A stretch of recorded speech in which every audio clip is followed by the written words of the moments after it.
Comrades, ఈరోజు ఏదైతే కాంచన్బాగ్ పరిధిలో ఉన్న industrial area VDL, Midhani, DRDL, DMRL, అదేవిధంగా డిఎల్ఆర్ఎల్, దాంతోపాటు ఆర్సీఐ, ఏఎస్ఎల్, దాంతోపాటు ఇక్కడ ఉన్న ఏఎంయు అన్ని కంపెనీలో పనిచేస్తున్న కాంట్రాక్ట్ కార్మికుల సమస్యలపై ఈరోజు ప్రెస్ మీట్ అని చెప్పేసి నిర్వహిస్తూ ఉన్నాం.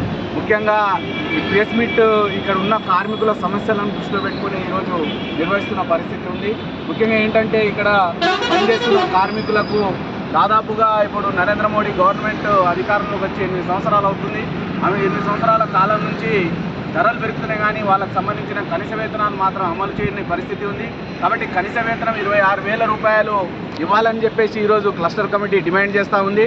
అదేవిధంగా ఏదైతే డిఆర్డిఎల్, ఈ ల్యాబ్స్ అండ్ పబ్లిక్ సెక్టార్లో పనిచేస్తున్న కాంట్రాక్ట్ కార్మికుల పరిస్థితి రోజు రోజుకి మరీ దారుణంగా తయారైపోతున్న పరిస్థితి ఉంది. వాళ్ళకు సంబంధించిన సమస్యలు పరిష్కరించడానికి ఇక్కడ ఉన్న కాంట్రాక్టర్ కానీ మేనేజ్మెంట్ కానీ ఈరోజు పరిష్కరించే విధంగా చర్యలు తీసుకోలేని పరిస్థితి ఉంది. దాంతోపాటు మనకు సంబంధించిన అనేక సమస్యలు ఉన్నాయి. ఆ సమస్యల పరిష్కారానికి మనం నిరంతరం ఇక్కడ యాక్టివిటీ చేస్తూ ఉన్నాం. ముఖ్యంగా ఏంటంటే ఇక్కడ ఏదైతే పనిచేస్తున్న కాంట్రాక్ట్ కార్మికులను 60 సంవత్సరాలకి రిటైర్మెంట్ చేయాల్సింది పోయి 58 సంవత్సరాలకే ఈరోజు రిటైర్మెంట్ చేస్తున్న పరిస్థితి ఉంది. దీనివల్ల వాళ్ళకు సంబంధించిన సర్వీసు 2 సంవత్సరాల కాలం సర్వీసు వాళ్లకు అమలు కాని పరిస్థితి ఉంది.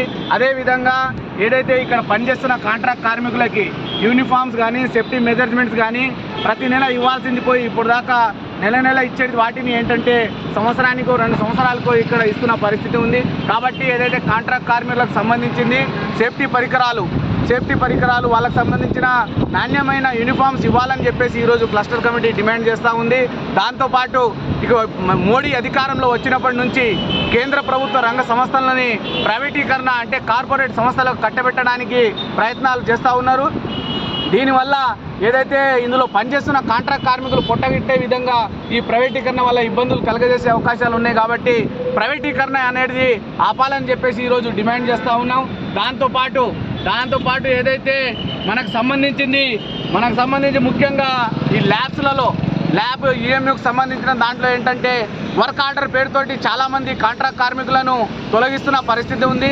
అలా తొలగించడం ద్వారా ఏంటంటే వాళ్ళకు సంబంధించిన పనులు దొరకక బయట వచ్చి రోడ్ల మీద పడే అవకాశాలు ఉన్నాయి. కాబట్టి ఏదైతే వర్క్ ఆర్డర్ అనేది తీసేయాలా, ఏదైతే ఎంతమందిని పనులు చేయిస్తున్నారో అంతమందినే కంటిన్యూగా కొనసాగించాలని చెప్పేసి క్లస్టర్ కమిటీ డిమాండ్ చేస్తూ ఉంది.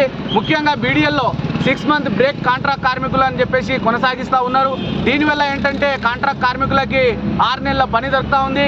మిగతా 6 నెలలు ఇంట్లో కూర్చోవాల్సిన పరిస్థితి ఏర్పడుతూ ఉంది. కాబట్టి క్లస్టర్ కమిటీగా మేము డిమాండ్ చేస్తూ ఉన్నాం. వాళ్ళకు సంబంధించి పర్మనెంట్ కాంట్రాక్ట్ కార్మికులుగా గుర్తించాలి. వాళ్ళకు కూడా పర్మనెంట్ కాంట్రాక్ట్ కార్మికులతో సమానంగా అన్ని రకాల సౌకర్యాలు కల్పించాలని చెప్పేసి క్లస్టర్ కమిటీ డిమాండ్ చేస్తూ ఉంది. దాంతోపాటు చాలా సంవత్సరాల తరబడి ఇక్కడ పనిచేస్తూ ఉన్నారు. కాంట్రాక్ట్ కార్మికులుగా వాళ్ళకు గుర్తింపు లేదు. కాబట్టి ఏదైతే ఎక్కువ సంవత్సరాల నుంచి 10, 15, 20 సంవత్సరాల నుంచి పనిచేస్తున్న కాంట్రాక్ట్ కార్మికులను ఇక్కడ ఉన్న మేనేజ్మెంట్ నిర్ణయం చేసి వాళ్ళకందరికీ పర్మనెంట్ చేయాలని చెప్పేసి క్లస్టర్ కమిటీ డిమాండ్ చేస్తూ ఉంది. కాబట్టి ఏదైతే కనీస వేతనాల క్యాంపెయిన్లో భాగంగా ఏదైతే డిఆర్డిఎల్ ఇక్కడ ఉన్న ల్యాబ్స్ అండ్ పబ్లిక్ సెక్టార్లో పనిచేస్తున్న కాంట్రాక్ట్ కార్మికుల సమస్యలు పరిష్కరించకపోతే భవిష్యత్తులో పెద్ద ఎత్తున ఆందోళన పోరాటాలు ఇక్కడ ఉన్న యూనియన్లను జేఏసీగా ఏర్పాటు చేసుకొని పెద్ద ఎత్తున పోరాటం చేస్తామని చెప్పేసి ఈ సందర్భంగా తెలియజేస్తూ ఉన్నాం. ఈ కార్యక్రమానికి ముఖ్య అతిథిగా BDL contract employees union president మన మురళీ అన్న గారు వచ్చేసి ఉన్నారు. మురళీ అన్న గారిని మాట్లాడవలసిందిగా కోరుతా ఉన్నాం.